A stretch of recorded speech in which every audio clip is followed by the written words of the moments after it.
Today's episode is brought to you by Create Engage, the digital marketing agency for the disruptive management consultancy. Digital marketing has moved forwards, but most consulting firms haven't. Many consulting firms still see their corporate blog as their sole digital marketing channel and find themselves frustrated when these blogs yield little, if any, results. For those consultancies that understand digital marketing, though, it can be a huge asset and help them achieve rapid business growth. In fact, at Create Engage, we've recently written a case study of one successful consulting firm that used digital marketing to help them grow over 400% in just 3 years. Having spent countless hours researching consulting firms and consulting leaders for this podcast, it became very clear that while some firms do digital marketing well, the vast majority of consulting firms struggle to leverage its power and don't know where to start. To help those of you who want to harness the power of digital marketing to grow your consulting business, but don't have the knowledge, capacity, or in-house capability to do so, I launched Create Engage, the first digital marketing agency for the management consulting industry. As former consultants ourselves, we understand the challenges that you face when it comes to delivering effective digital marketing that engages prospective clients and generates leads. Having worked in the industry, we understand consulting buyers, what resonates with them and what doesn't. This enables us to harness the latest in digital marketing in a way that aligns with your brand and your market positioning to attract the prospective clients that you're looking to target. We understand that each consultancy is unique and have a range of services to help you shape, implement, and sustain effective digital marketing strategies that deliver results, regardless of where you are on your digital marketing journey. If you would like to find out more about how Create Engage can help you use digital marketing to take your business to the next level, then send me an email at nick@createengage.co.uk or go to our website, createengage.co.uk, where you can download that free case study that breaks down the digital marketing strategies used by one successful consulting firm to help them grow over 400% in just 3 years and gives you the secrets they used so that you can apply them in your own firm. If you want to outpace your competitors and stand out in the crowded consulting market, then get in touch. We'd love to help you grow your business through digital marketing. Hi, and welcome to Climbing Consulting. In today's episode, I speak to Tim Smeaton and Simon Walker, managing partners of Kubrick Group, the award-winning data, AI, and cloud consultancy, which exists to solve the digital skills emergency by building a diverse workforce designed to help organizations evolve and embrace next-generation technology. If you are a regular listener to the show, you may remember that Tim and Simon first appeared on Climbing Consulting all the way back at episode 16, almost 3 years ago. Since then, Kubrick has grown dramatically, going from 100 consultants when we last spoke to over 600 today. On the way, they have built out multiple new offerings and won a whole host of awards in recognition of their growth, their commitment to diversity and inclusion, and the service they provide to their clients.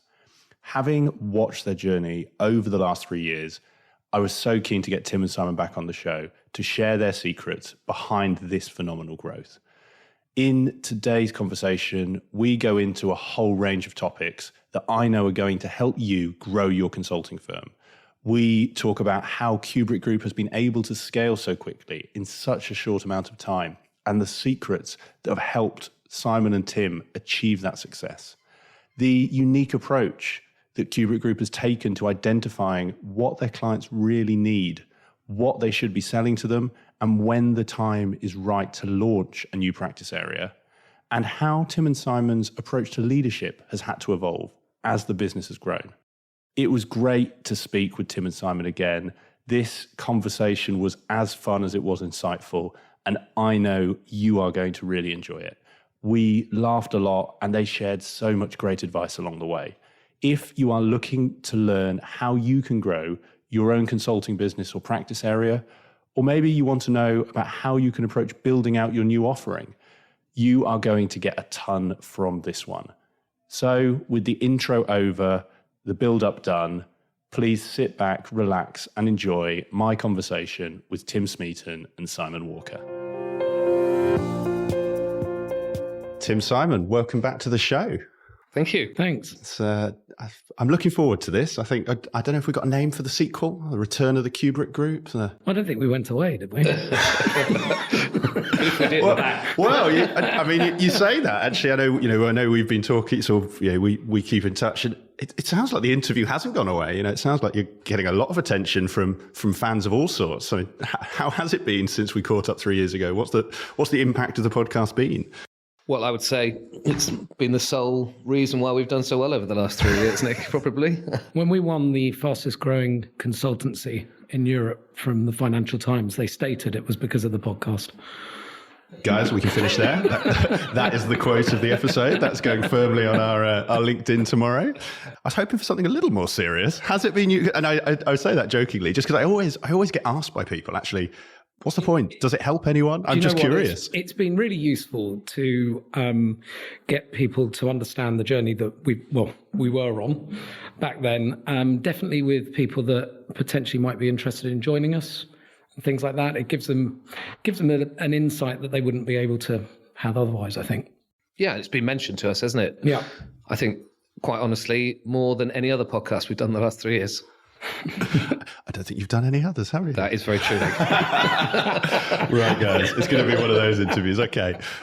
Well, look, let's jump to you guys then. And I think, obviously, I want this to be very much, and I know, to help you as well, want it to be a part two, not a rehash of part one. So anyone who's listening to this, if they haven't already listened, can go back to part one.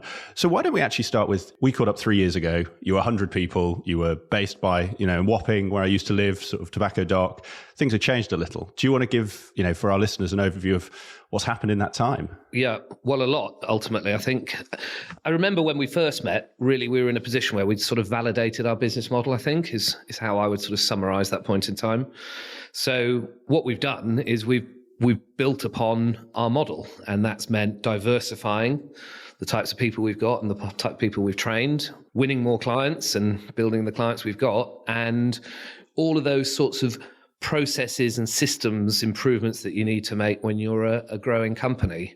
And sort of put on top of all of that, we've also had to sort of build our own capability internally for all of our own staff and leaders that we've got within the business. So it's been a really exciting time with a really interesting backdrop, taking the human pain and suffering away from COVID. And in no way am I sort of dismissing that, but from a sort of commercial point of view, COVID was a really good test for us as a business, because ultimately it was testing two things in my mind. One was the value of our consultants. So, were they retained during that period or were they handed back? And I'm pleased to say actually very few of them, apart from a few companies that were really caught by COVID, like travel companies, for example, were handed back. So it showed how resilient we were. And the second thing it did was it actually showed how capable we were as a business to react to a very sudden change. So, if someone said to me, what are you kind of most proud of over the last 3 years, I'd probably say actually how everybody within the organization, without any form of exception, reacted when, COVID hit us. And I'm sure many of them were facing all sorts of personal or family related issues, but it just amazed me how quickly one day we were here in the office and talking about modeling out, because we're a data company, we modeled out what we think would happen, obviously. And then 2 days later, everyone was working from home and the business was running, as smoothly as it was before. So, it's been a phenomenal 3 years. We've grown like Billy-O, up to about 650 staff now, 80 clients roughly, and great NPS score with our clients, haven't we, Simon? Yeah, and 88. And yeah, it's really good. It's a good model, and we're credit to everyone here. We're executing it effectively and to a high standard, I think. Well, I think that's a great story, and we're going to dig into all of that because, partly for my own business, but for my listeners as well, I want to be a bit nosy and understand the secret sauce, as much of it as you'll give. Maybe just starting where you talked about there too, about actually that transition overnight, and maybe start with how you were able to do that, because 650 people is not easy to suddenly turn remote, or was it? How did you do that so quickly? Well, I think the very first thing you have to do, if you think about managing people, one of the things that Simon and I experienced a lot in our last business was learning about how people go through the change curve. So if I look back at it, there was a point in time, I can't remember the exact date, early March, where we thought, we've seen recessions before. we don't know the exact shape of this one, but ultimately it's going to follow a similar path, which is that our clients are going to go into a state of shock. They're then going to kind of work out what's happening. And then they're going to try and build some resilience into their business, and then they'll go into a mode of recovery. So what we did, being a data business, as I've mentioned, is we sort of modeled out, if our clients behaved in that way for a certain length of time, what would that mean to us as an organization? And once we'd done that and we stood up in front of the entire business and said, look, this is what we think is going to happen.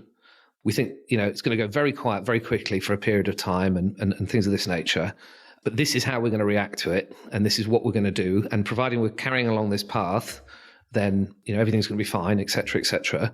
The feedback I received personally from a lot of people after that was they felt very reassured that we were looking at the problem face on and we were prepared to do something about it. So I think that was the hardest point in time, was the early recognition that there was a train coming down the tracks that was about to hit us, and it doesn't matter what research you do where, it will all say pretty much the same thing, which is that how companies react during a recession, and the earlier they react, defines the growth rate out of the recovery. And that was kind of the line we took. Once that was in place, then we just put people into teams and they went and worked on how can their department effectively deal with the oncoming train crash.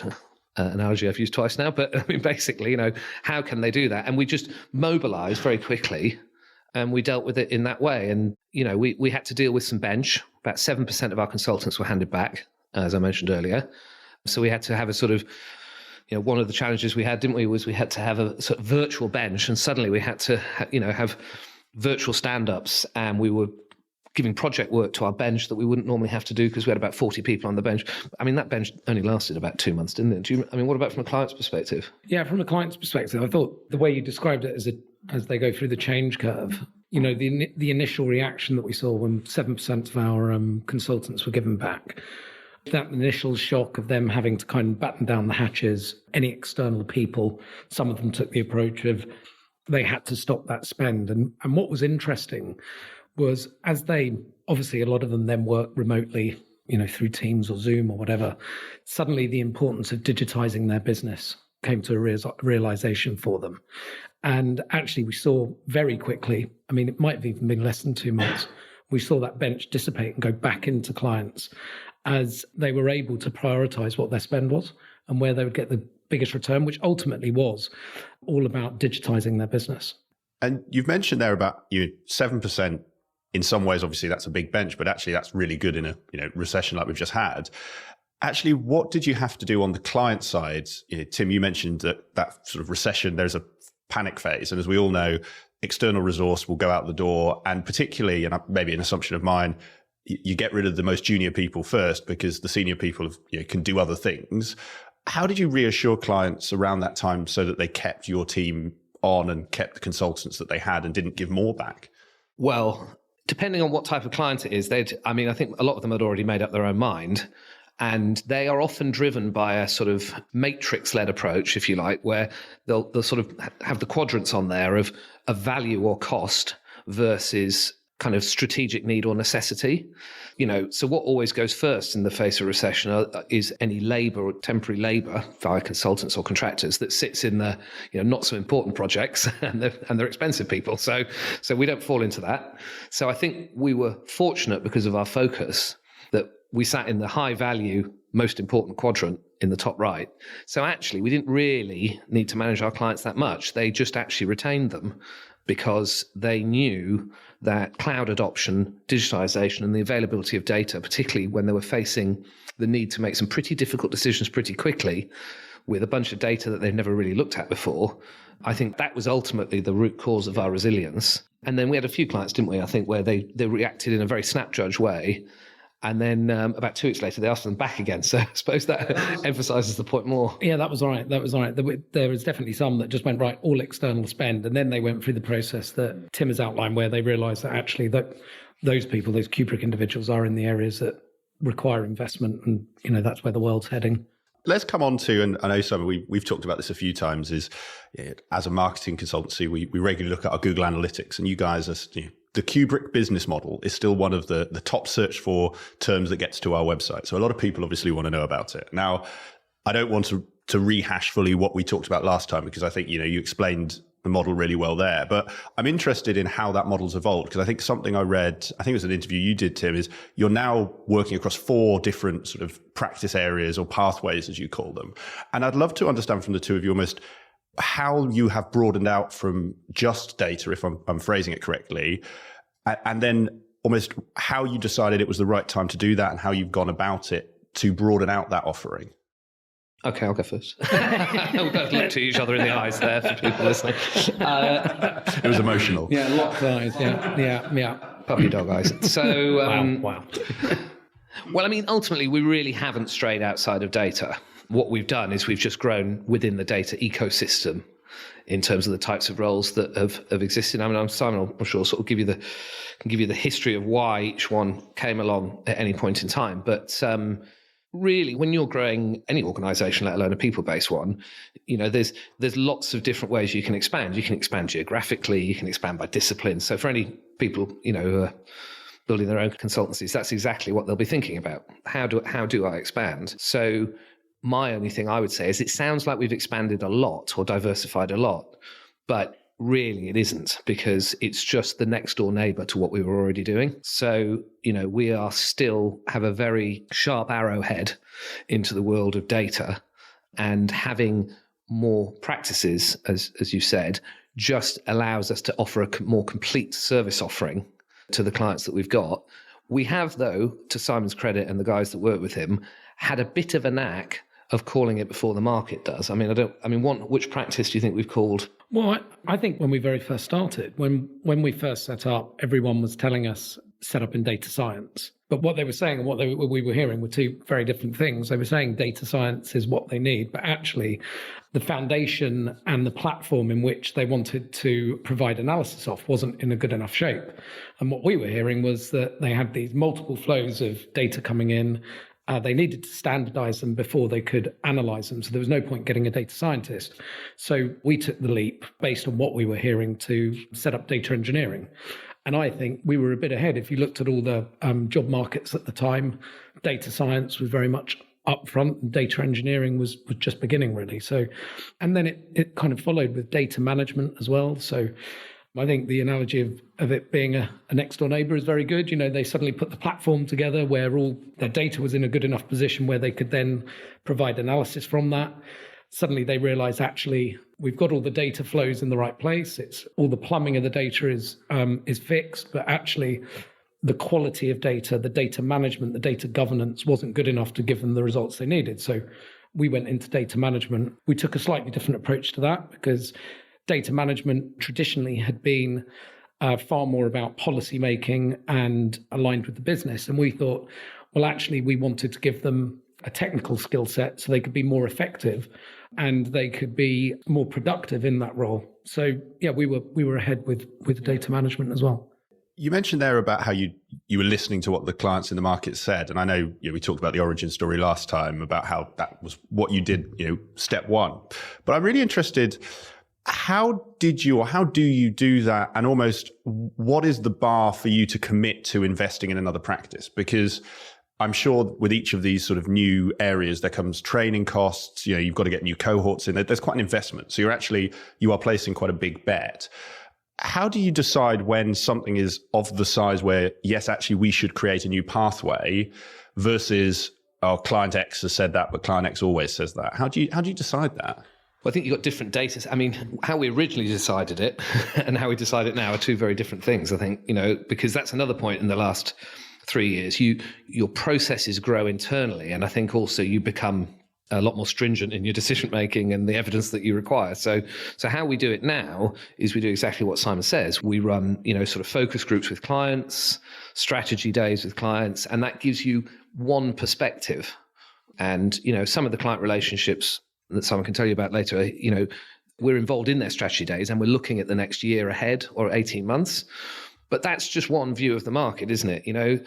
They like to understand what other technology startups there are. So that's maybe somewhere to look as well. Who are the companies in America that are getting silly NASDAQ valuations. There's a good idea of where the data market's going, you know. We're going into crypto next? Is it I mean, yeah, I'm not going there, but yeah. But I think from a data perspective, you know, you can see things on the horizon. And then I think you've got a lot of analysis, sort of top-down analysis that is actually free to access. And if you can put some resource into that, you can see some themes emerging from Gartner or, you know, any of the Boston Consulting Group or Bain, on people like this who are saying that this is the way we want to go. And they make all that material readily available. So, you know, you've got some qualitative and quantitative and client-based feedback. And where the three intercept one another, you know, it's probably your best bet, isn't it? I mean, and from a business modeling perspective, when do we decide to invest in a new area? Well, I mean, that's a different question. That's about company growth, risk profile, because you're right, huge working capital requirement to do what we do. But yeah, I think it's definitely been like that. It was a bit more it's a bit more haphazard at the start potentially. Yeah, I would say we've just launched machine learning engineering, and I would say how we launched that compared to maybe data engineering and data management is exactly the way Tim said. Our processes are somewhat matured in terms of how we go through that, but we also have a really, really good technology partnerships that we can also access. So we're a Microsoft Gold partner, and they have some incredible research in terms of what they're developing, and you know, their finger on the pulse, and the research budget they have is obviously quite exceptional. So tapping into that gives you a very valuable source of info. And actually the machine learning engineering one was an interesting one, because as they expanded into cloud and the data science teams were pushing out algorithms and things like that, their customers and their clients were looking for efficiencies in the cloud because it was costing them a lot of money. And that's where really the birth of machine learning engineering came from. And that's why we realized, when we then checked it in the focus groups with our clients and had strategy days with them, we realized that was quite a considerable need for them. So I'm keen to hold on this, and very much, you know, as much for myself as for my listeners, because I think consulting as an industry, we very often fall foul of thinking we know best. And so I think it's great, so my clients will buy it. And I think what you've said and done so successfully is the opposite approach. You've said, what do your clients want, and gone and given it to them. I'd love to just, with that machine learning piece, really just go step by step. So to my understanding, you've done the research, you've said this is a hot topic, Microsoft is sort of saying, and then you run a focus group to validate it. Is that right? Yeah, so we have different client portfolios of different sizes in different industries. So it's important that we don't just go to the very largest or just do a focus group with the smallest. So we have a cross range of clients. Pre-COVID, that was done in person, and the clients would love that, and they would get together and they would network themselves. And I hope to get back to that. During COVID, what we did, we just simply put that online, and actually we would have set objectives that we'd like to come out with, ask some questions based on what we think might be happening and get their advice. And then with some of the strategic accounts that we would actually have a single strategy day with them to talk about what are they doing in the next 12 to 18 months. What does that landscape look like? Where are their biggest pinch points? Where are they putting aside budget? What new technologies are they investing in? And all of those data points would start leading you towards, you know, launching machine learning engineering, or, you know, whatever it might be next. So the approach sounds really good. My question is, how do you get clients to that place? Because, you know, I know a lot of consulting firms where they have great relationships with their clients, but I think the idea is saying, will you come in for a focus group and give us an hour of your time or a day of your time? Either they think, or their clients will say, no, thanks. How do you get your clients on board for this? Well, I mean, we've definitely experimented, so we haven't got it right every time. So, you know, some tips I think are, for what doesn't work is, you know, presentations. Come to this seminar and we'll present to you about this new thing that's, you know, they're just inundated with invitations like that. And I think if they're interested in a topic, most people these days, there's so much information available at your fingertips that you just readily go and get it. You don't need to sort of be invited to an expert to learn about something. So that definitely hasn't worked for us. And I think one of the golden tickets that Simon and his team caught on to, if I remember correctly, was the realization that if you just had one person from every industry sector in a room, then they felt able and free enough to talk about things that perhaps they wouldn't want to talk to their competitor about. So if we had, for say convenience, a pharmaceutical company sitting next to a supermarket, sitting next to an investment bank, sitting next to a car manufacturer, then, you know, they were pretty much like, oh, I'm quite enjoying this. And our job was to facilitate lots of conversation going on in the room and interject the questions we wanted knowing well that what they were getting from it as well was just hearing each other from other industry sectors answer the questions. So you can't be selfish in your questions.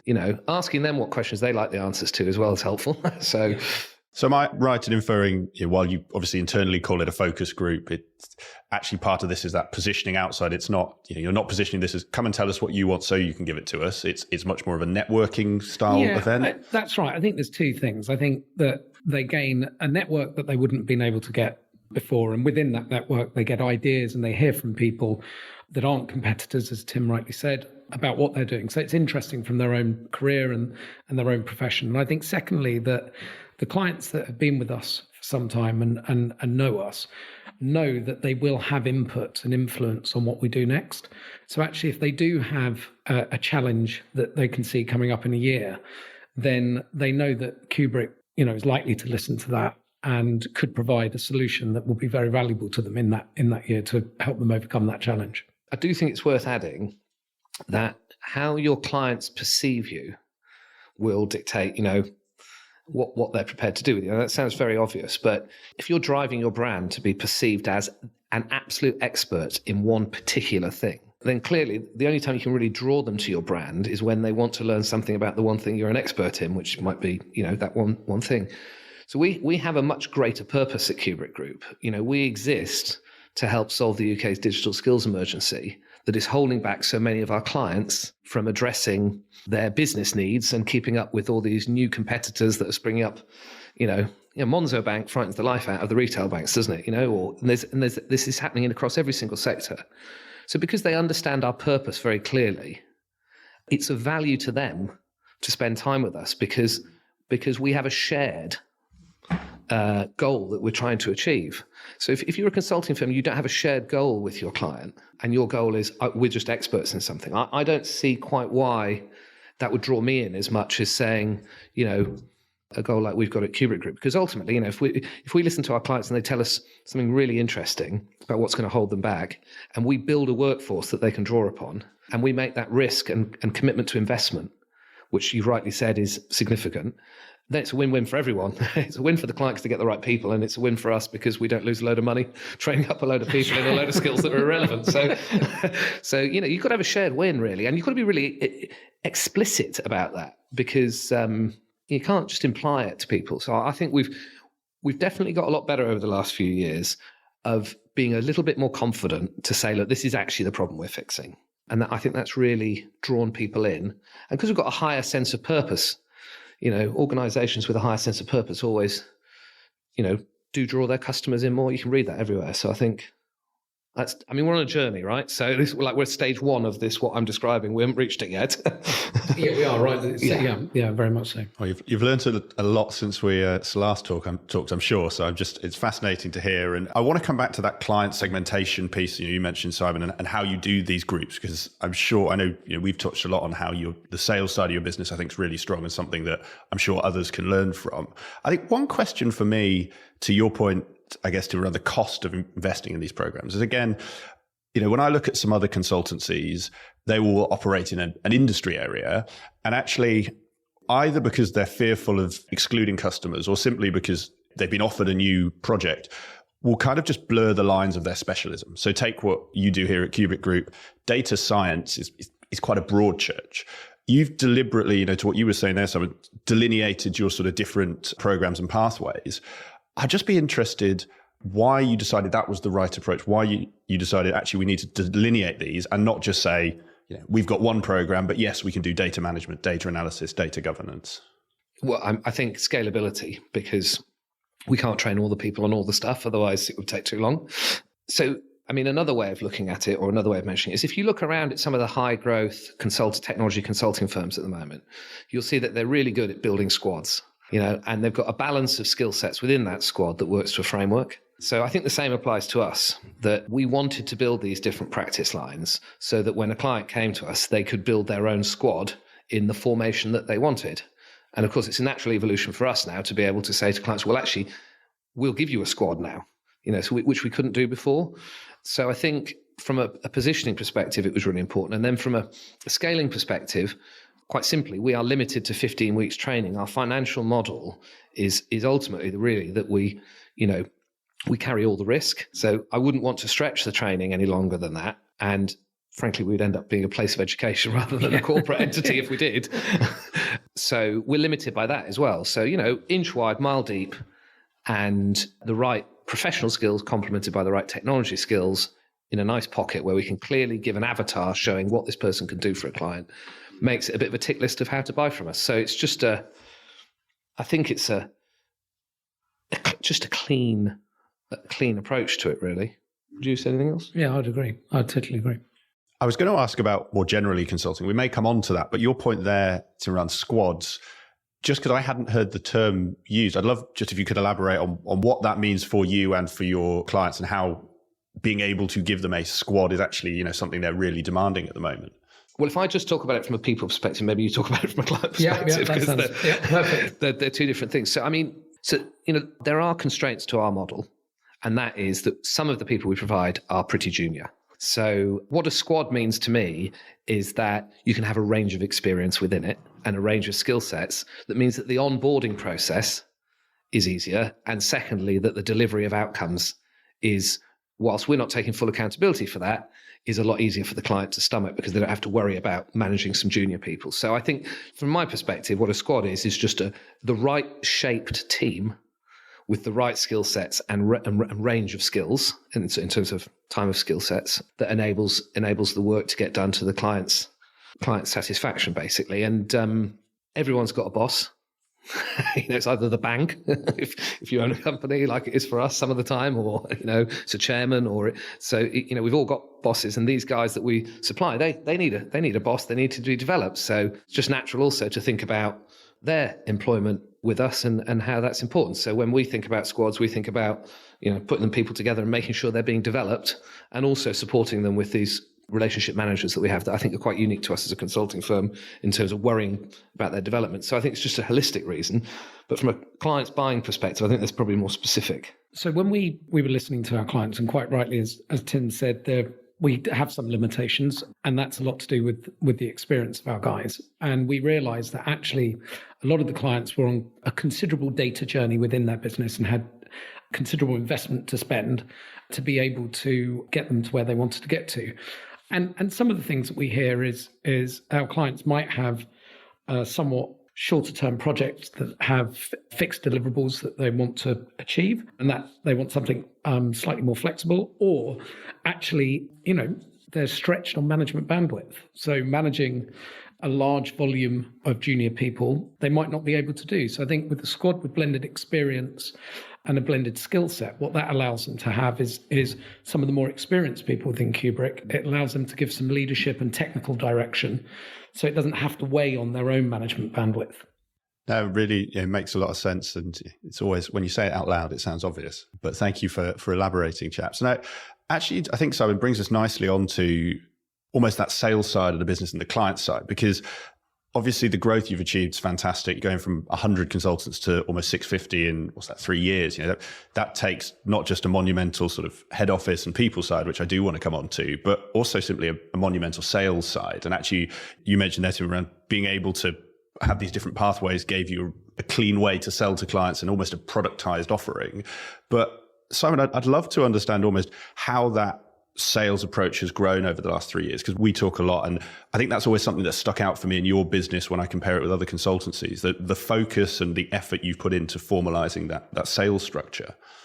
Yeah, I think it's probably worth saying as well, touching again on what Tim said earlier, we have a really good purpose. So we are solving a pretty monumental challenge that is not just within organizations, but it's a society as a whole.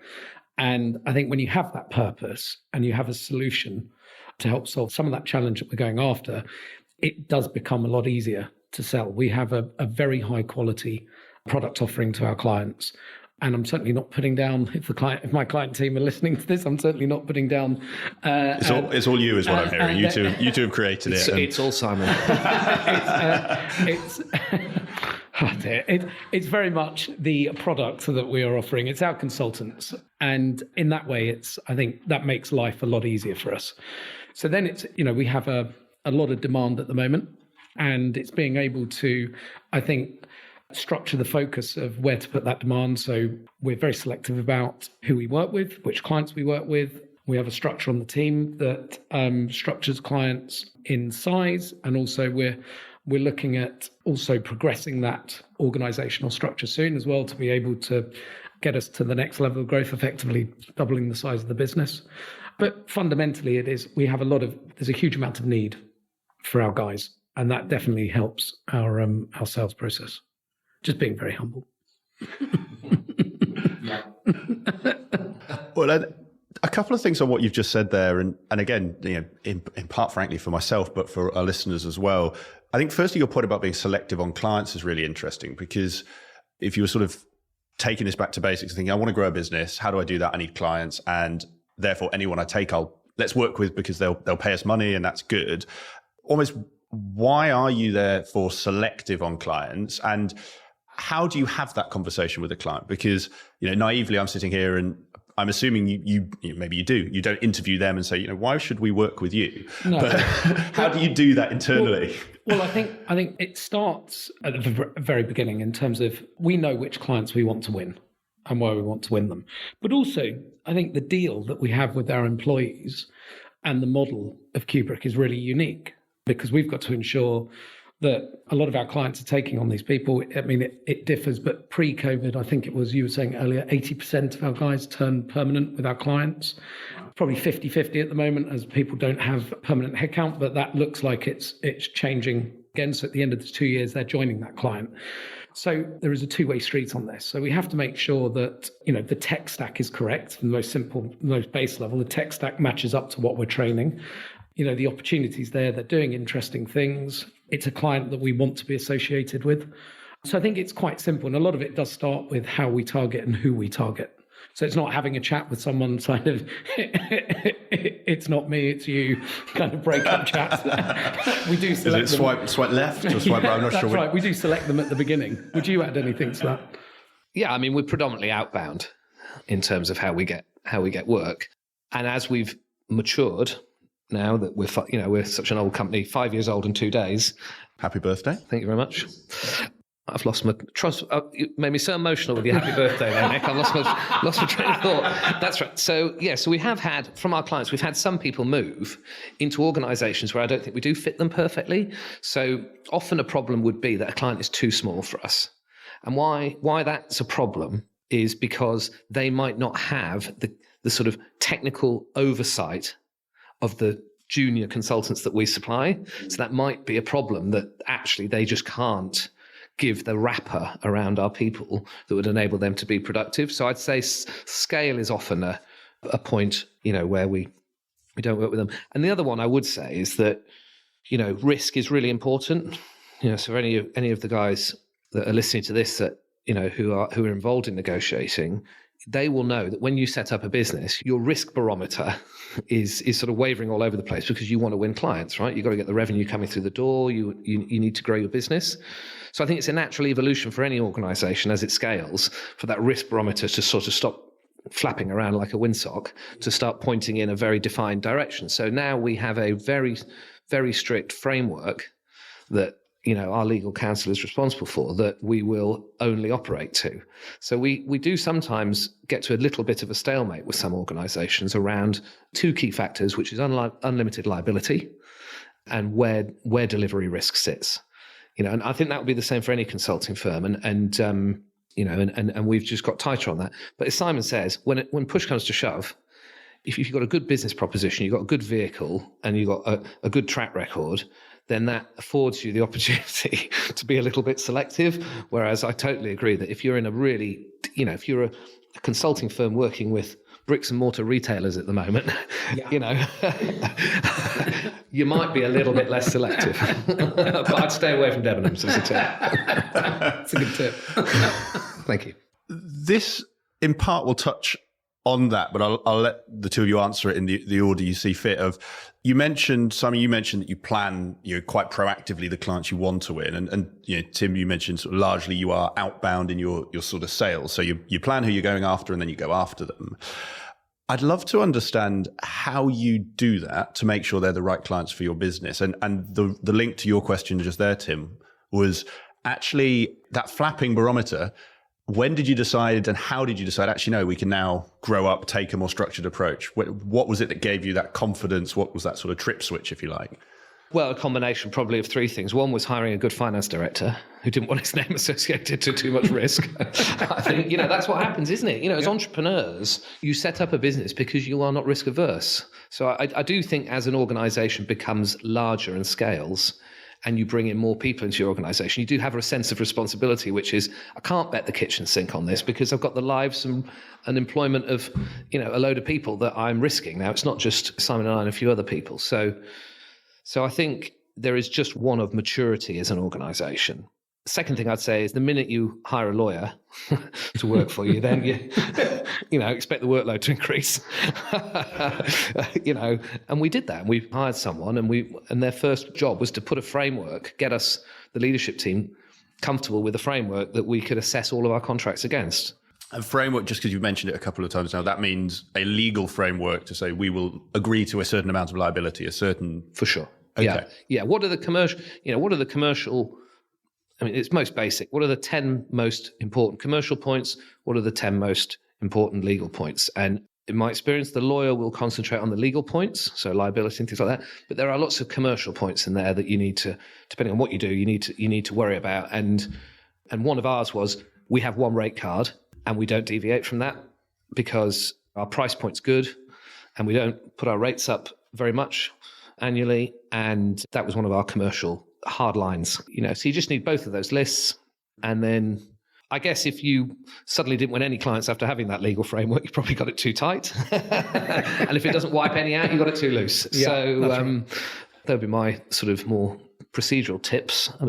Yeah, we were disciplined from the beginning on some of those as well, weren't we? And didn't deviate. I think it's easy to loosen up on these things. It's far harder than to tighten up on that stuff. I think that's a really useful summary for anyone thinking about that framework piece. And I like what you say as well. If everyone's saying yes, you probably should be tightening that up and actually just staying alive to when it's too tight. But I guess to the other side of that, so Simon, around the client planning and knowing the clients you want to win, as a business, how do you do that? Is it an annual cycle? Is there sort of some, marquee names that we know we want to have those? How do you approach that? Yeah, well, I think it's important to probably point out as well that in terms of coverage of our current clients and the service that we have, we're very, very small in a number of our clients. So we've got a long way to grow within the organizations that we're in.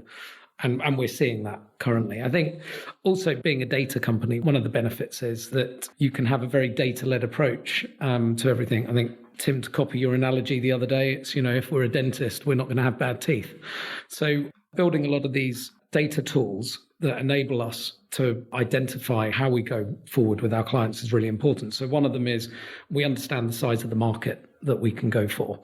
And within that market, we understand different sized organizations and what's the client journey, what's the typical client journey they fall.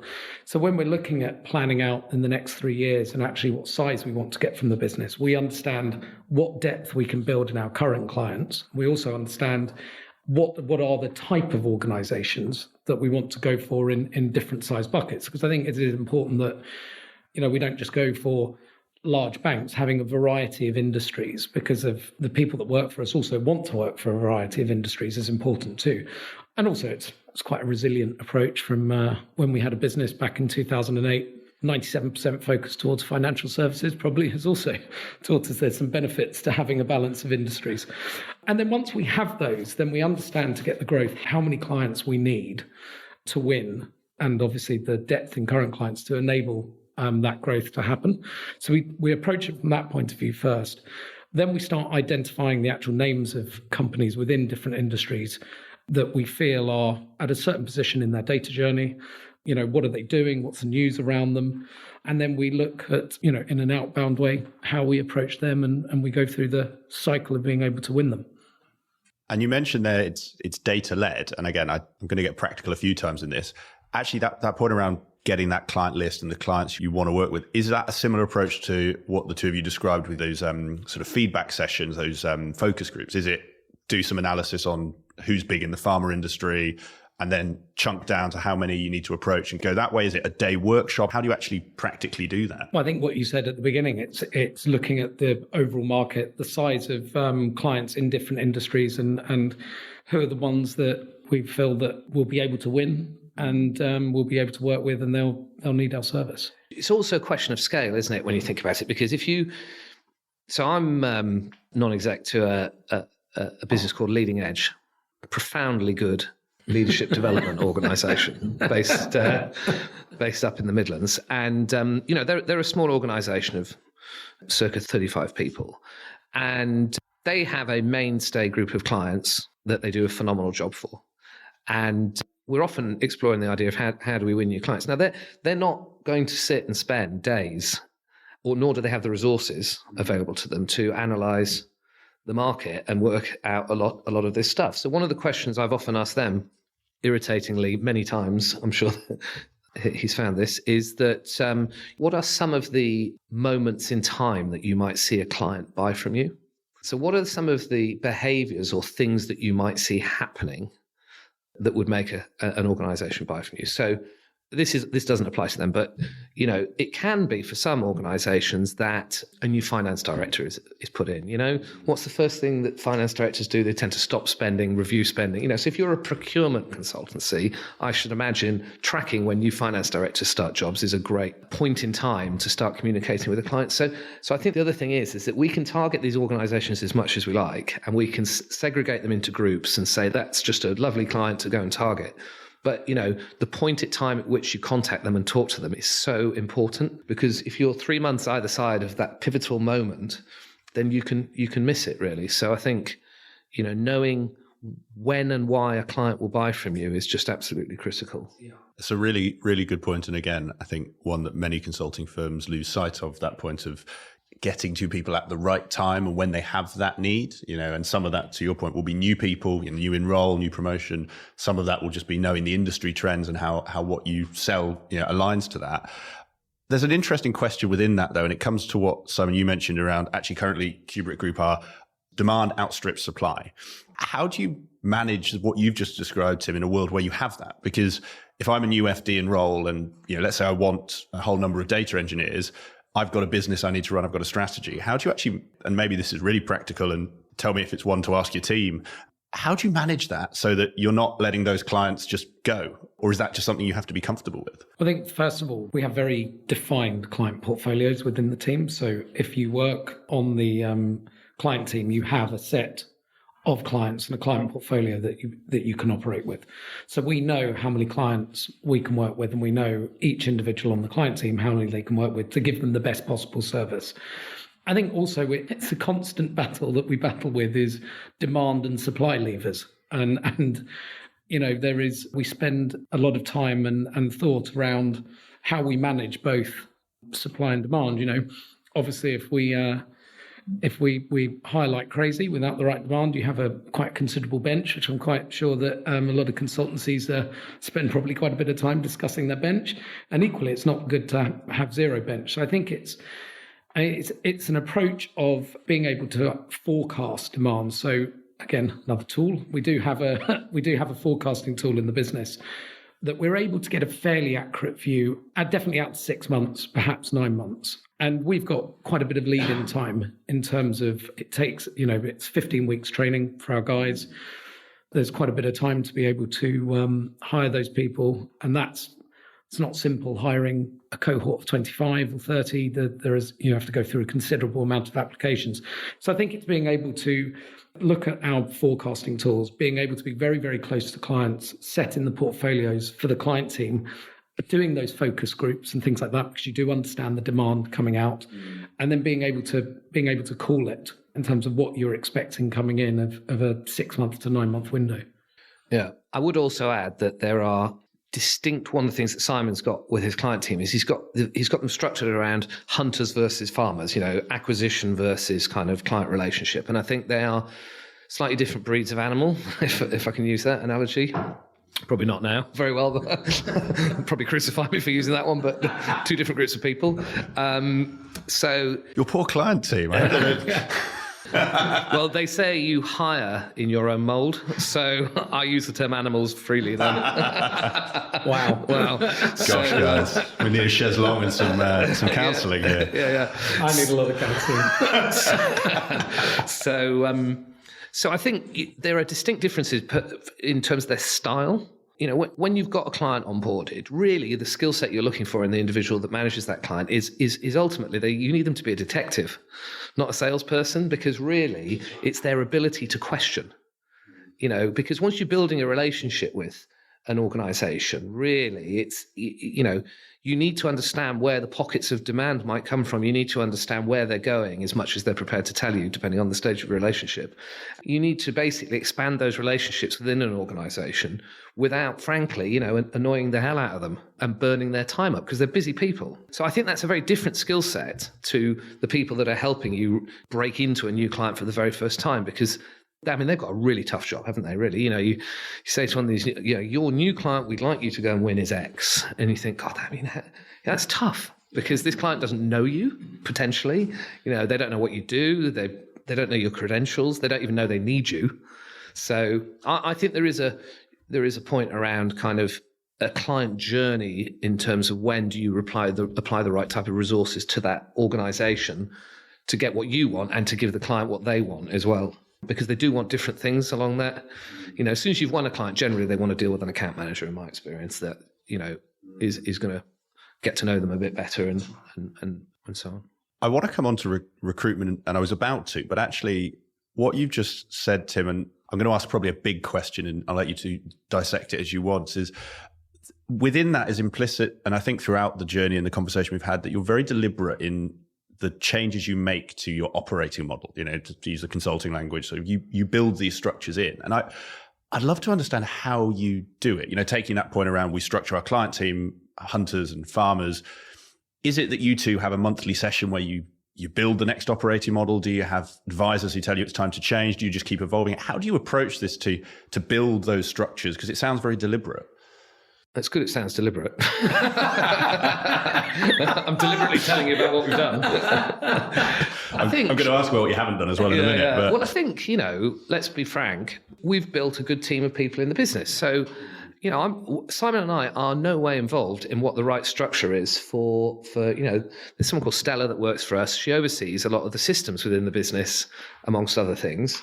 And she has built up a process for running projects in the business in an agile fashion with the right control mechanisms in them that enables us to make sure that we're not doing too many projects at once. And, you know, so there's and I think she's got it through a degree of learning and development, because these are processes that other businesses have done before, and kind of learning a little bit as she goes. So I'd say most of the business has a technical expert that is building the processes in that you're describing. It just so happens that Simon and I come from a background of sales, basically, and people.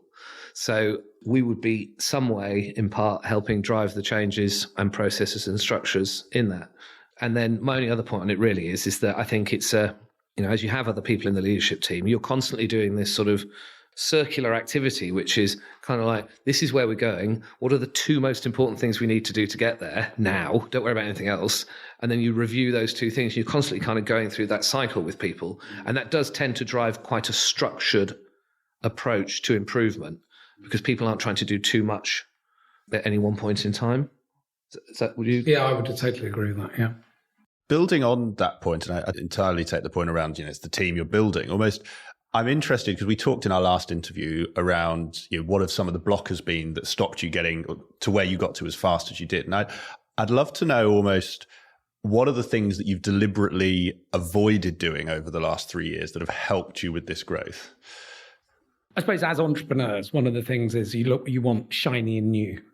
So I think that, especially when I can see it in other businesses, when you maybe talk to founders and they're like, I've got this great idea, I'm going to go off and do this. And the question is, well, have you developed what you're selling? You know, your focus at the moment seems like that's doing really well. And there is an opportunity cost where people are, I think, running off looking at shiny and new things. So I think one of the things that we've tried not to do successfully, I would say, is is look at a shiny and new thing and, you know, and oh, this would be a good idea. Or, you know, one of the things that we get a lot from our clients is, oh, could you sell us your training and things like that? So the next thing we know, we're being a training company. There's all these different pulls, and you see in the market, or you read the news, or there's a new trend. And I think you've got to be disciplined and focus on continuously improving what you are providing. And especially if you know that you still have a long way to go in that market. And there is still great need. Why diversify and push that resource and time elsewhere? Get really, really good at what you're doing. Yeah. Stick to your knitting. Stick to your knitting. That is exactly right.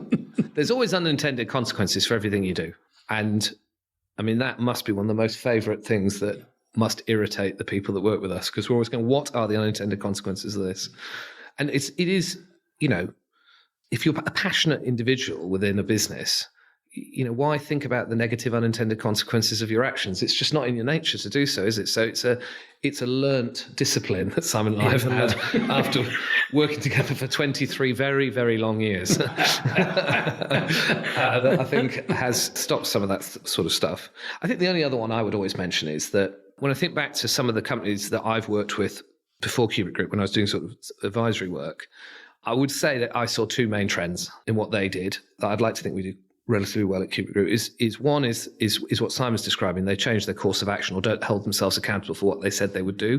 So they're constantly letting themselves off the hook. It used to drive me insane going to these board meetings, these companies, and the board pack would look totally different to 2 months earlier. And you'd think, well, didn't we all agree 2 months that we were going to do something? They'd be like, no, not anymore. We'll be like this now. And you're like, well, you're only letting yourself off the hook, you know. And then the second thing is this kind of like silver bullet hiring approach, where you hear the people go, oh my God, this guy's going to be amazing. They're brilliant. I'm going to hire my way out of this problem. Yeah, they're going to be brilliant, you know, and all that type of stuff. And then you come back and you say, you know, how did X do or whatever? And they say, oh, they're always like, oh yeah, well, you know, it's this sort of hero to zero mentality about hiring people. Weirdly, that pedestal I put them on looks quite shaky now. Yeah, that's right. You know, I can't tell you the number of times the hero to zero type mentality. And that ultimately, in my mind, boils down to how good's your recruitment. So we've still made, you know, hires that haven't been the right job for them or the right person for us. But I'd like to think you've got to have everyone lined up going, hell yes, this is a must hire. And if they're not a must hire, then they're not a must join from their perspective. You know, you've got a moral responsibility not to hire somebody that isn't exactly right for the job as well. It's not just about you, because ultimately, if it doesn't pay off, that poor bugger is out of a job. Yeah. So, you know, they're the two things and this just drives me to insanity, which is why I no longer do advisory work. I'm going to come on to, as I say, I promised recruitment, because I know, Simon, we speak a lot about my business, and without going into detail, I know we've had conversations like that about candidates. And I think it's great advice, because actually, if you're not super excited about someone, it's not going to work out in the long run. I want to touch on that point around unintended consequences, because I love it. And I'm sure that's helped you both. But actually, how do you do that? Is it simply one of you is that annoying person in the meeting that's always saying, what's the unintended consequences, guys? Is it something you've built into like a checklist, a framework? How do you do it to make you and your team always ask that question and not just go, that thing's shiny, let's go after it? I don't think it's any more complicated, if I'm entirely honest, than just asking the question in an irritating fashion at every opportunity. And also, I think it's what you said in terms of that board pack example. I thought was quite interesting. You know, inspect what you expect.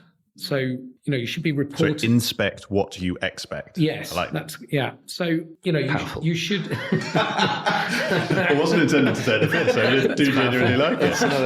Thanks, Nick. Thanks, Tim. Simon Walker, 2021. Thank you. Brilliant. Please continue. Tim Smeaton lost to the advisory world. So I think it's having things like the board pack or whatever, and consistently measuring the stuff that you're saying is important in the business. Because also that does get rid of a lot of the stuff that's shiny and new. If you're disciplined and you're looking at, you know, one problem or one challenge or one bit of the business thoroughly and being disciplined and holding yourself to account, then I think that does get rid of a lot of the shiny and new running off. Yeah, and all joking aside, you do need a mechanism to actually implement and find change within an organization. So if you're not regularly reporting on the same thing, you're not highlighting the consistency of a problem. So that's the other way of looking at it. So it's not about just not doing lots of new stuff. It's about finding a way to highlight where the problems are. And unless you are regularly reporting on KPIs or some metrics, you're not actually building a heat map of where the problems are within your business. So, I mean, at its most simplistic level, it could be, we're just not doing enough marketing events or something of that nature, because we're not winning enough clients. So I do think it's really important that you kind of like, it's funny, isn't it, when you run a business, you're kind of trying not to make change because with every change there's unintended consequences, and you're trying to stick at it for long enough to spot the problems. But the minute you spot the problems, you've got to suddenly make some changes. Yeah, so it's right. A bit of a duality that you're constantly having to put up with. And it's just rigor, isn't it? It's just, you've got to grind some of this stuff out, really. I want to turn to what I've promised now a couple of times, which is your recruitment, because to all of the conversation we had around growing and the pipeline, there's a supply element to any consulting business. And given what you do here, I think last time we spoke, you said you hire something like 1% of all applicants. And I think it was last year as well, you had your 50,000th applicant, which is a crazy number of people to apply for anything.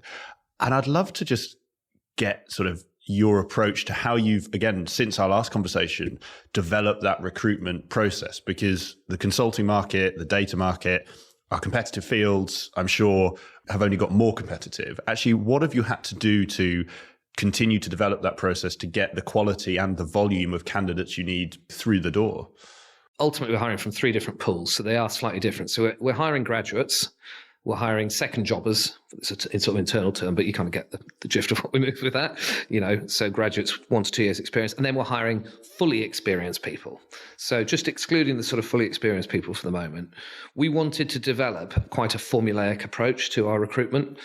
And the reason why we wanted to do that was to enable it to scale. So you're constantly designing the funnel to make sure you can get enough people through it. So, at the moment we hire about 1.8% of the people that apply. This is 1.8%. And give or take. Give or take a hundredth. And there's a big graduate population. And let's be honest, at the moment, if you're hiring graduates at the moment, it is definitely easier because there are less people competing for that market. So what we haven't had to do is ratchet that 1.8% up yet. All we've had to do is put more people in the funnel. So that's easier than changing the 1.8%.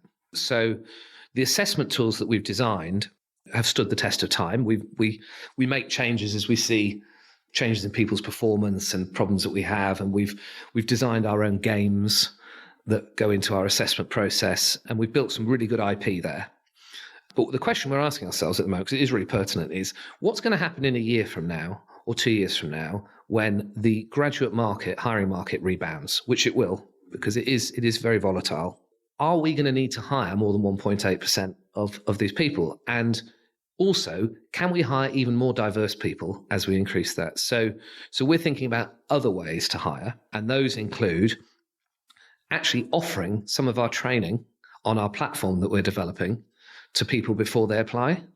And then we can see how people behave on that platform, because we might have somebody that's done, hasn't even done a degree for that matter, or perhaps just made the wrong choice and did a degree type that they just don't want to move into a career that might utilize that, or something like that nature that probably will get turned down at the moment. So we want a blind application process ultimately, and the ability to learn and to have the right attitude, aptitude, and things like that. We think we might actually be able to find ways to test that as well, and that will enable us to ratchet that 1.8% up. So again, we're taking quite a data-led approach to it. We monitor diversity, where people come from, and things of all that nature, and there's still lots we can do. Equally, when you're hiring experienced people, that is a very, very different kettle of fish, because the pools of people are just not there.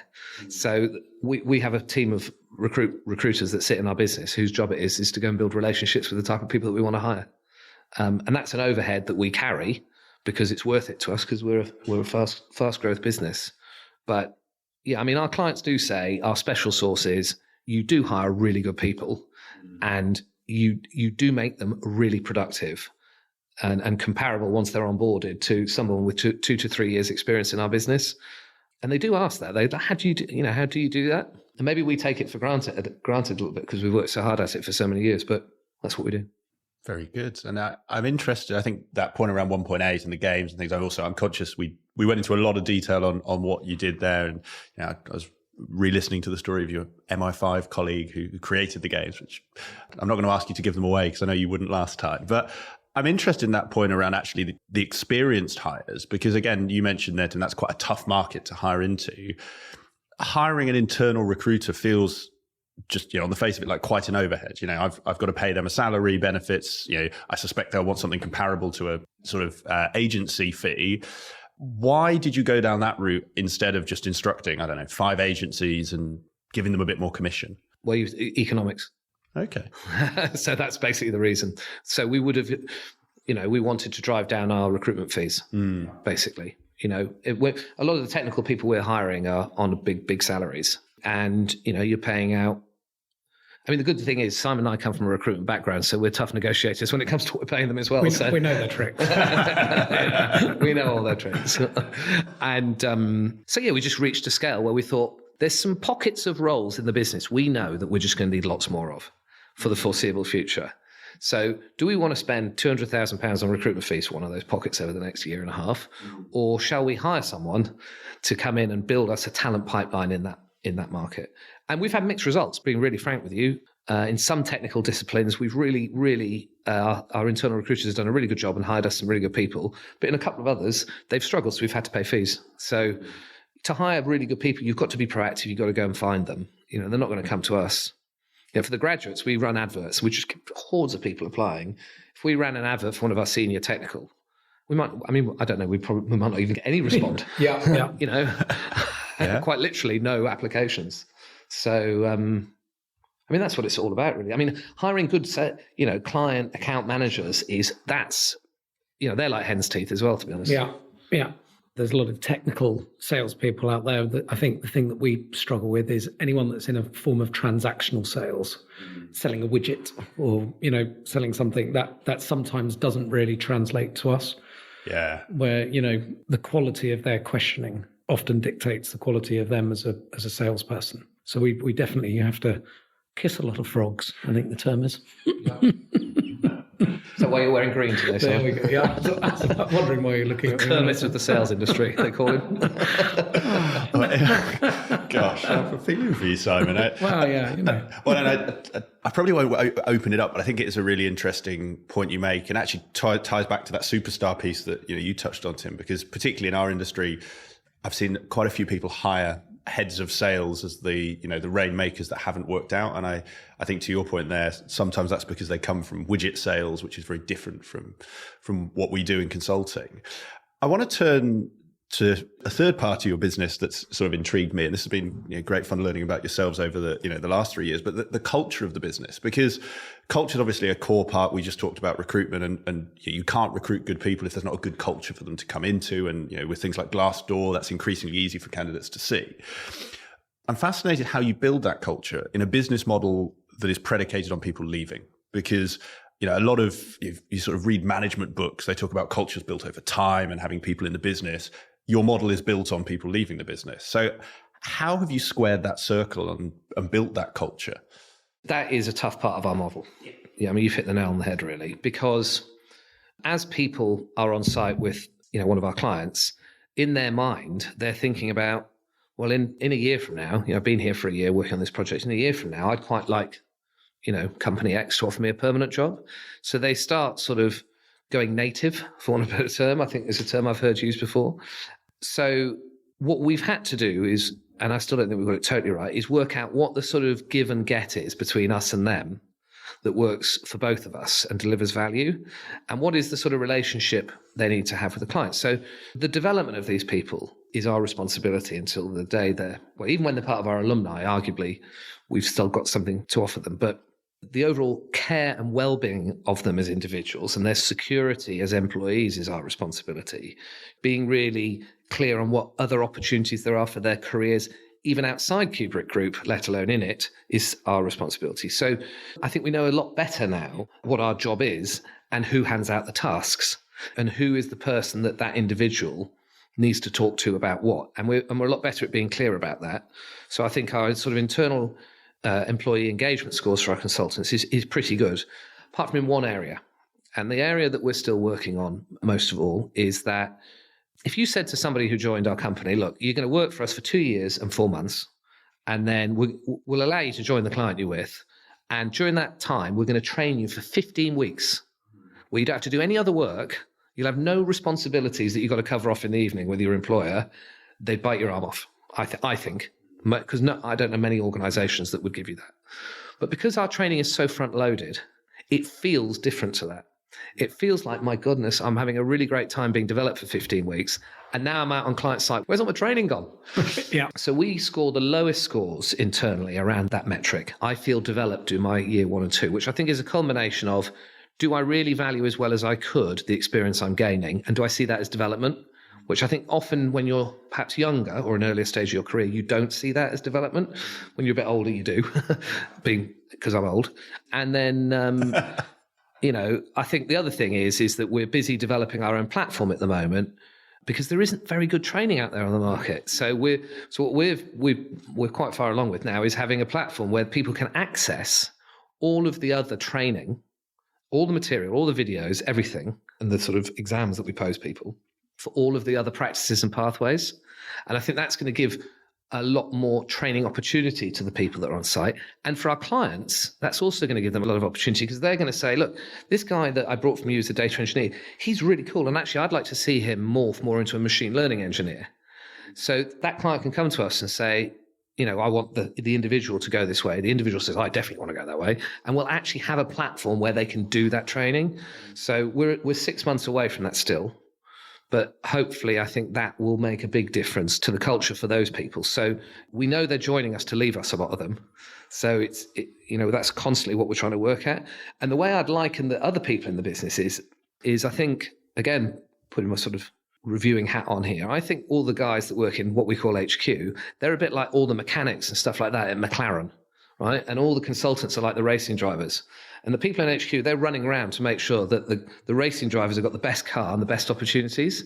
So I think sometimes we actually forget a little bit about how great the culture is for HQ and how we need to develop those people in HQ. And I do actually think we've been a bit light on that, which is why we hired a new head of HR director a matter of months ago, because we thought we should be developing our HQ people just as much as we're developing all these people, because we're so myopic about making it amazing for these grads coming in. I think we've been a bit light touch on the other thing. That's my honest appraisal of kind of where we're culturally. And I think for the senior people that work for us in HQ, they enjoy it because we're very clear on what goals that they've got, and we allow them to work out how they're going to do it. And we give them plenty of space and plenty of responsibility. And our attrition has been incredibly low. Yeah, very low. No, it makes a lot of sense. Sorry, it was a bit of a diatribe, wasn't it? No, 3 minutes there. I like the McLaren analogy. Yeah. I've become I don't know if you watched it on Netflix, the Drive to Survive. I think it's Drive to Survive, the F1 series, but I never watched F1 until that series. Big fan now. And so, yeah. It's true, isn't it? I'm a big fan of that. Yeah, now. It's a great series. It's Mercedes, but one day if I can be like Toto Wolff, that's the goal. I need to do a bit more gym. You have a passing resemblance to him, actually. Well, the shoulders are drastically smaller, arms are drastically smaller. Yes, that's right. Brown hair and earphones is about all I've got in relation to it. Yeah. Naturally. We've talked a lot today, chaps, about your business model, and obviously it's worked really well for you. And I guess one last question before we go on to another topic I'm fascinated to find out about is, you've talked about the focus groups you run, and actually that you're hearing live from clients what they want, in the data space. But I'm sure actually for consulting at large. And for those listening to this, I'd just love to get your take. What are you hearing from your clients? Where is our industry going? Where do you think that next disruption is going to come from in consulting? Well, for me, I think there's a couple of things really, which is for consulting firms to ultimately be successful. A lot of the time, it's down to having repeatable processes and frameworks that they need to undertake.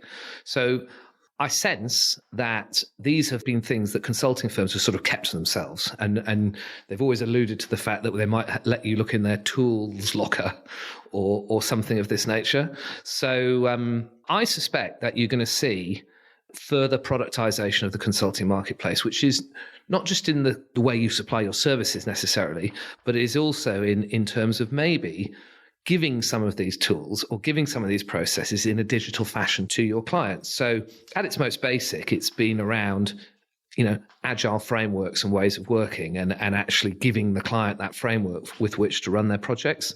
But I could definitely see ways in which organizations could find different ways to share the knowledge with clients that might give them a competitive advantage for the future. So at its most simple, which is really pertinent because we just met them this morning, we met one consulting firm that works with retail organizations. But what they also do is that they have employed a team of people that are looking globally at and finding all the technology startups that are disrupting the retail industry. And what all they're doing is basically built a platform, put all of those firms on it, and are tracking their performance. Now, if I'm, John Lewis or Primark or whoever that is, that's really interesting information for me. And if I'm seeing that from this organization, well, I know who I'm going to call first when it comes to the transformation or the strategy for that transformation. It's that firm that's given me some, nibble of knowledge. That's a term there. It's a new one. Wow, nibble of knowledge. Yeah. Nibble of knowledge. You've got to have a nibble of knowledge in the morning. I think we need to. I think I need to rename this podcast, or the two of you need to start one. The nibble of knowledge with Tim Smeaton by the fireside. Correct. So yes, you need. But the point is, right, is that what they're doing is they're giving the client something that is helping them, meaning that when they pick up the phone for the first time, that's who they're going to call. And the big four are particularly good at this. The minute COVID happened, KPMG, for one example, they built this COVID dial-in every week at Wednesday. They provided all sorts of information. And maybe they've got the resources to do it. But even if you're a small consulting firm, as long as you're niche, there must be something that you could give that stretches just beyond a framework that enables the clients to be more successful than they are. And I would say I'd see that becoming much more digital, like a platform and things of that nature in the future. That would be what I think. Yeah, and I think some of them probably slightly more obviously is as you're seeing huge disruptions in people's operating models as a business, as you're seeing new technology come in, I think you are seeing the larger consulting companies as well buy up those smaller consulting businesses to be able to bring in that technology and bring in that IP. There's definitely a lot of value around new technology coming out and how they can access that. So, especially last year, it was one of the busiest years, even though it was COVID, of seeing consultancies, smaller consultancies being bought by larger consultancies. So I can't see how that trend is going to do anything but continue. I think some really interesting points there, both. And, that point around platforms and giving away some of your wares. I mean, what we do, Create, Engage, and a shameless plug, that's the number one thing we tell our clients is actually you've got to be giving some of that away. So like you said, Tim, you're front and center when people come to look, because if you're not, and particularly, with digital platforms and social media where it is, that information is readily available.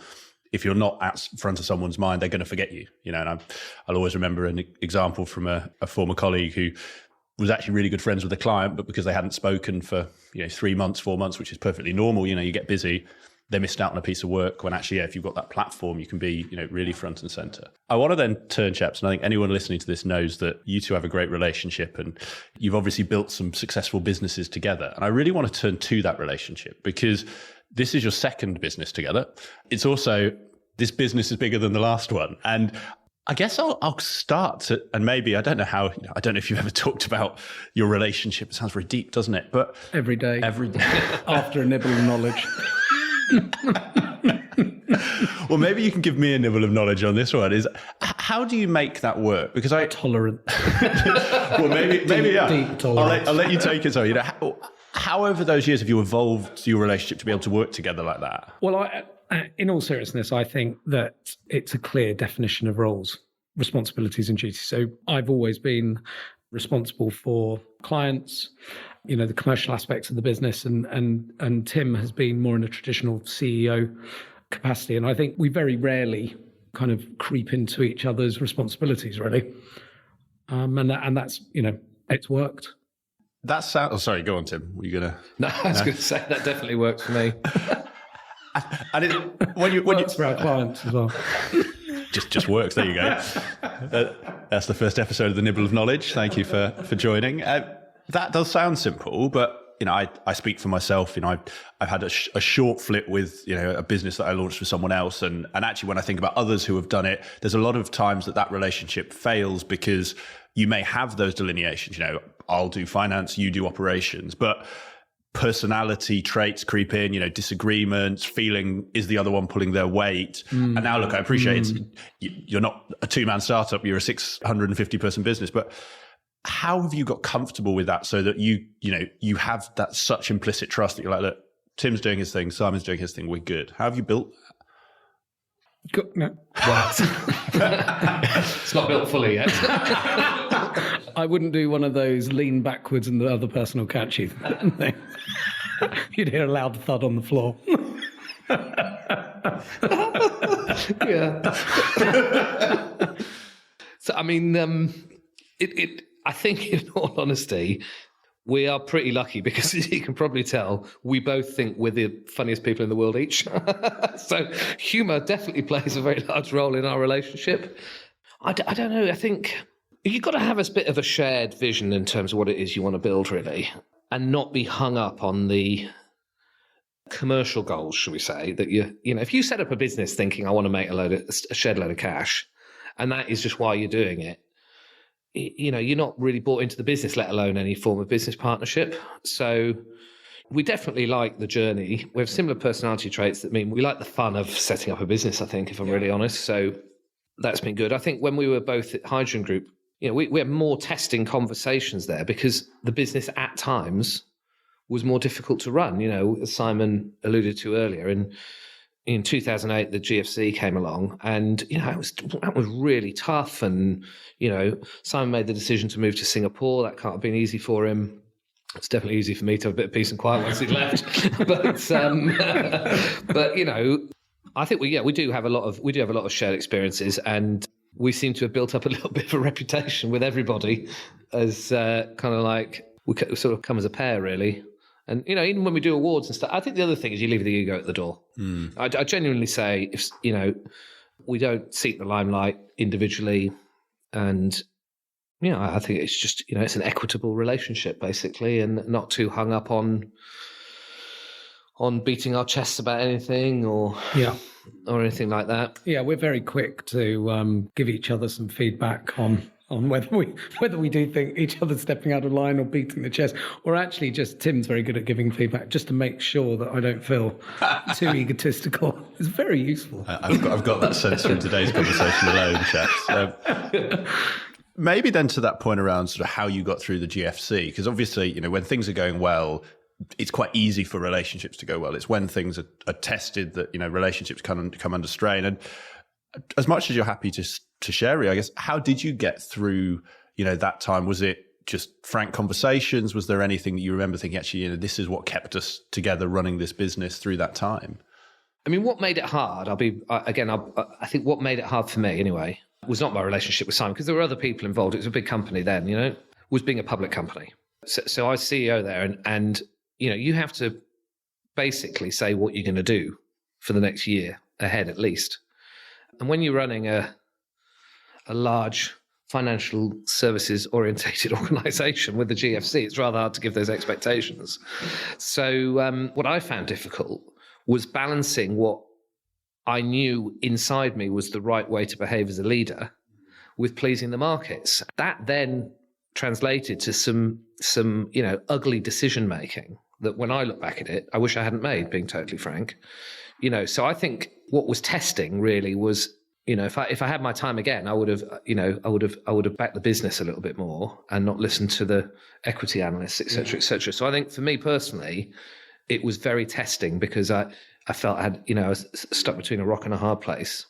And that probably translated to an experience for Simon, amongst other people, as, Tim's being a bit of a tosser and making some pretty difficult decisions, frankly, and not talking to me about them very much. So it wasn't my finest hour, that period. But, you've got to have tough times in your career. And this is not just about responsibilities. You've got to have those times where you stuff it up. Yeah. Because if you don't feel any pain, you'll never improve. Yeah. So I look back at that time and it was really, really tough. And I think just lucky that my relationships with most people were still all right after it. Really, because I have to make some decisions. You've still got your two friends. yeah. So you didn't lose any mates during that, which is good. Well, the second one's not here today, so what's happened since? Well, no, they're still on talking terms. Well, and maybe a sort of extension of that one. I think, you mentioned obviously hydrogen was a public company and that has its own pressures. And this I may have this frame wrong, so stop me, is hydrogen, I think when we last spoke, you said you grew to about 200. Kubrick, you've grown to 650 people. They're very different businesses, but on crude numbers terms, it's triple the size of people. What have the two of you had to either change or evolve in your leadership styles to respond to and continue to manage that growth of the business? You're looking at me for this one.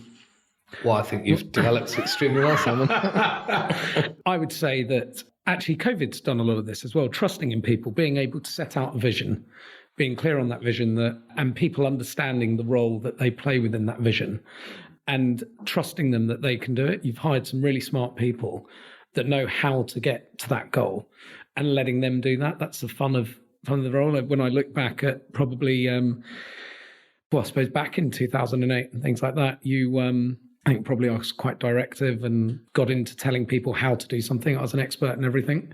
I think, that's moved to being in Kubrick where I think there's a high degree of trust really that we hire really, really good people. We've got a good vision. We've got a good purpose of the business and they play their role within that. And they're responsible for that delivery.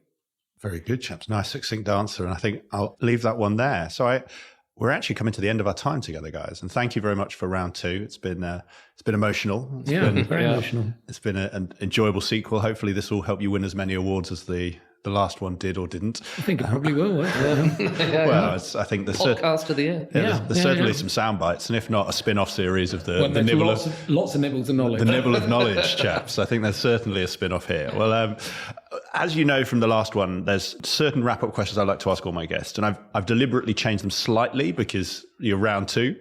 So the first one, and we talked before about books in the last interview, and also Hello magazine, I seem to remember as well. And I'll start with this question of, since we last spoke, what is the book or Hello magazine, or I think, Tim, you mentioned YouTube, what's the thing that you found yourself going back to or recommending to others most often? Do you want to go?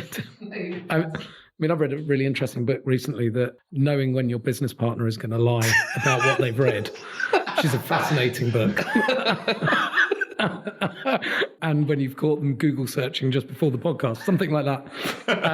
Can I ask, though, in all seriousness, when you read in the Sunday Times magazine, that when they do an interview with anyone or another magazine or do a podcast, they always go, what book are you reading at the moment? How many people actually believe that's the truth? Because they always write a book down, don't they? That's something really deep and powerful. Yeah. Riders by Gilly Cooper. Well, it's a good book. Well, that's in part why I deliberately asked the question is, what have you... Does Blinkist count?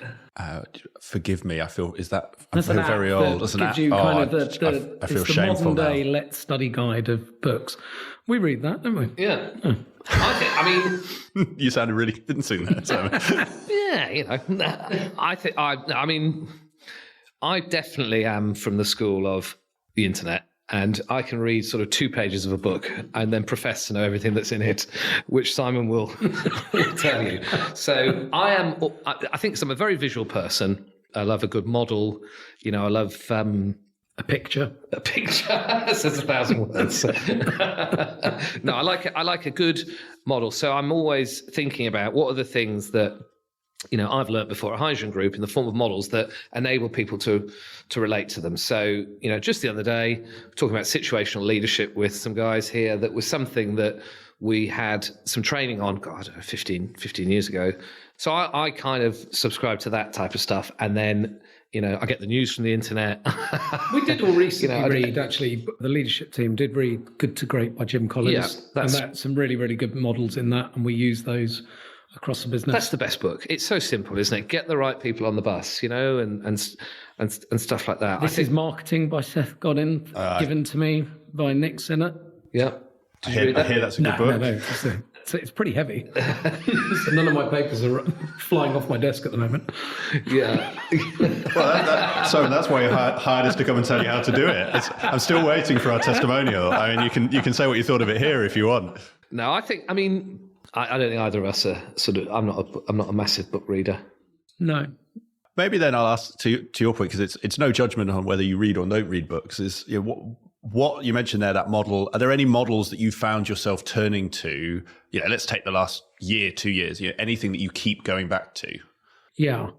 I think we mentioned it in the last podcast, actually, which was the Simon Sinek why, but also Dilt's logical levels, which is a kind of similar model that gets you to focus on, your purpose, identity as a business, your beliefs, and not focusing on things that I think a lot of people focus on. And you can relate it to actually running a client-facing team as well. And, if a client-facing team isn't performing, I think a lot of people jump in and suddenly go, oh, I need to move the desks where they're sitting, very environmental. I need to address their behavior. I need to train them a bit more. But actually, it's about aligning everyone to a purpose and being able to define what your identity is and actually having beliefs that, this model or what you're doing will actually work. I found that particularly useful recently.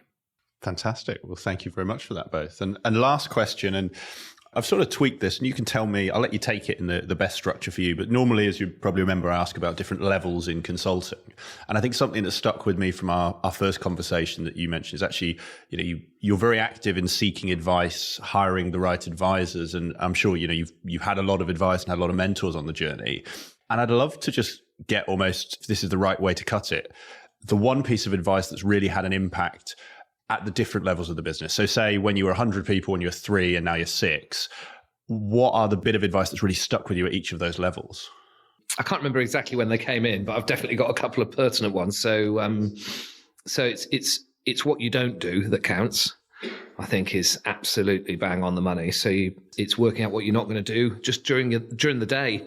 I'm sure you've do what's important, not what's urgent. I think you can apply that message right down to yourself on a daily basis, or you can apply it to an organization. And I really, that's always stuck with me. I think, we joke about Simon's inspect what you expect, but that is always stuck with me as well. The minute you measure something, it goes up, in my experience generally, or hopefully. But, there's no management without measurements, another way of saying it. But that's really, really stuck with me. And then probably something about purpose, and when you put people into a job, I can't remember anyone specifically telling me this, but it's a sort of common theme. Give people the room to do it, and just make sure they know why they're there, what it is that they're there to do, and then give them a bit of room to work out how they're going to do it. Check back with them regularly so you make sure they're not struggling or going off piste or whatever you want to say. But if you're bothering to pay someone a lot of money, then give them the courtesy of expecting a lot from them, and that's really stuck with me as well. Get yourself out of it a little bit, get yourself out the cornflakes. That's what someone once said to me. It's a bit of a naff analogy, but I don't even eat cornflakes. But nibble on knowledge. That's right. Nibble on your cornflakes, but get out of them. How about you, Simon? Anything that sticks with you sort of on top of those? Yeah, I suppose it follows on from something that Tim said as well, is often some people's greatest development points is actually when they fail. So I think it's all too easy being a leader to dive in and rescue people. And I think that's not always the best thing to do. And it's something I've definitely found really hard to gauge. But, sometimes you've got to let someone have a little bit of failure because it will be such a valuable learning point for them, and not rushing in and rescuing them from that. And you'll probably get a far better colleague or employee from that. Brilliant. I'll give you one more, actually, because I just thought about it the other day. I watched a really awesome, here we go, this is the book question for you. I watched a really awesome documentary about Warren Buffett. Okay. Yeah, and it is really good. So basically, he only ever invests in companies that have got big towers. And so he's really interested in the tower and how strong it is, the business model. What interests him most is how big is the moat around it. So how? Sorry, tower is a metaphor. We're not just saying no, he was not high rise. Okay, no, no. Yes, it's a metaphor. Go with me on this one. It's going to take you on a journey. Yeah. So the tower, as a metaphor, is the organisation, and how strong it is how well it's performing and how quickly it's growing and so on. And the moat is how defendable is its position. So the Kubrick Tower is a good tower.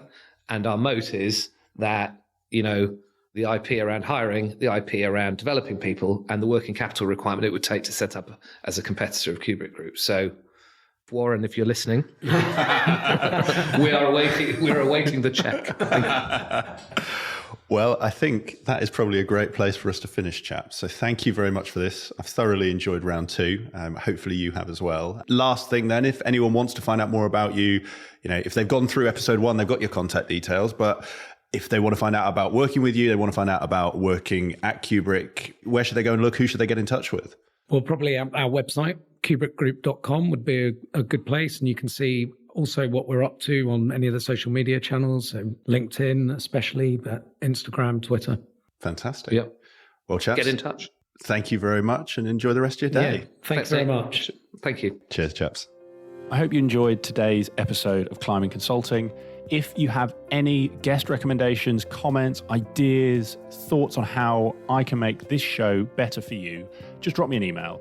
It's nick@createengage.co.uk, and I really look forward to hearing from you.